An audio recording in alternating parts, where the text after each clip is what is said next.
We turn now to a special report on women's rights and sexual assault in India, following the death of a 23-year-old medical student who was raped and beaten there last month. Recently, the father of the victim, Badrinath Singh, spoke to The Times. This report was filed by Heather Timmons, Posi Ting, and Abhishek Madhukar. It's early morning in a small village in India's most populous state. A ritual is being performed. A father mourns for his daughter, a 23-year-old woman who has become a symbol of all that is wrong with the way that India treats women. His name is Badri Singh. His daughter was killed after a vicious gang rape in New Delhi. His son is inconsolable.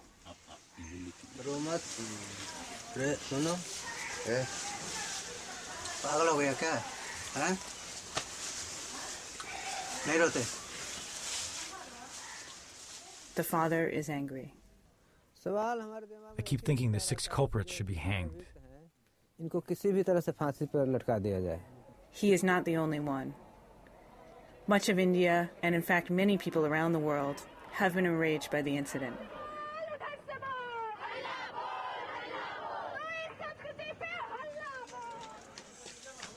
Where many families in India scrimp on their daughters' education, Mr. Singh did not. In school, she used to be the first in class. She loved medicine, and she enrolled in private physiotherapy school.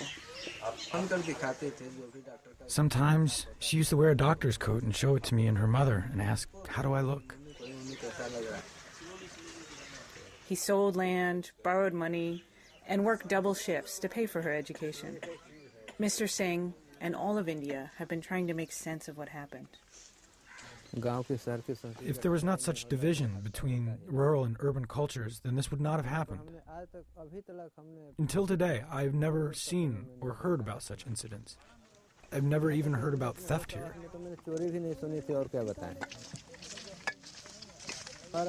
We've lost our morality, which is why these things happen. If we had morals, incidents like this would not happen. Still, he said that he has not lost hope.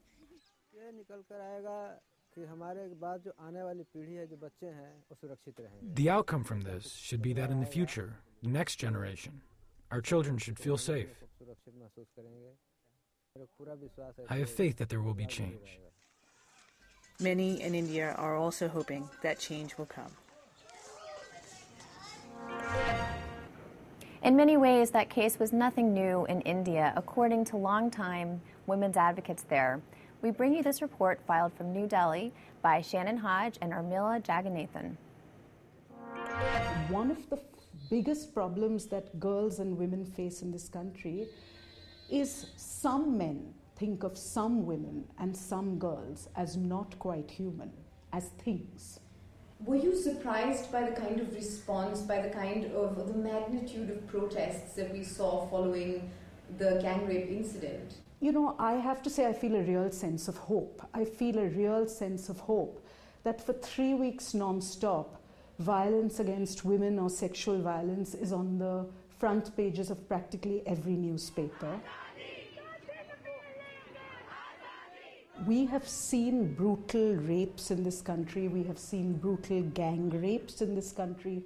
We have seen young women being raped in public spaces. But for the first time in my living memory, and I am about to turn 50 this year, this is the first time that I have ever seen just regular men and women all around the country respond to sexual violence. In my opinion, the system is completely broken, and all that we are seeing now is what we should have seen long ago.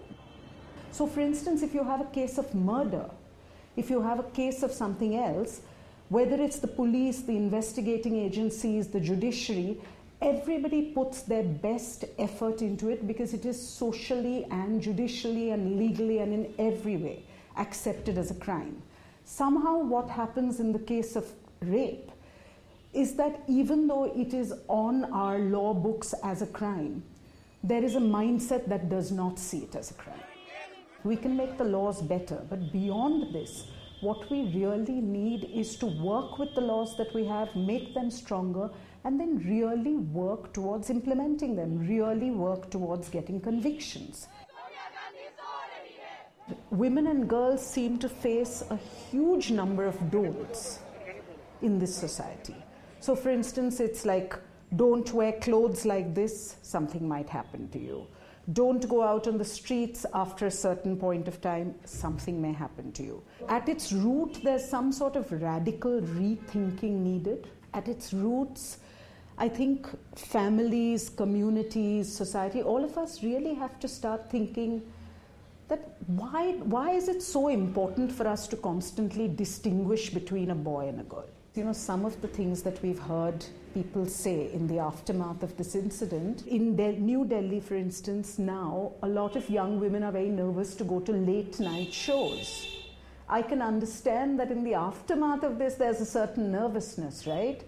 But when are these young girls going to get up and say, okay, we need to go back to living the lives that we lived, and the onus is on the state? Last up, we're joined by Sohaila Abdullahi, author of the novel Year of the Tiger. Sohaila was born in Bombay, and as a teenager there, over 30 years ago, she was raped. An essay Sohaila wrote about the experience has gone viral on the internet in recent weeks. Hi, Sohaila. Hi. So what do you think it is about this recent attack that has, stirred such a response?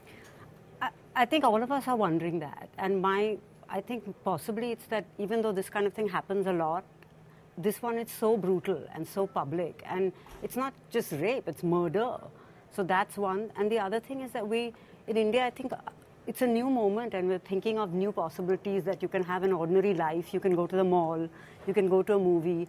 And this was a message that you can't. Well, go you on could a bus, die. right? On a bus. Now, you had a similar experience over 30 years ago when you were raped, but there wasn't much of a response then. How has society in India changed since then?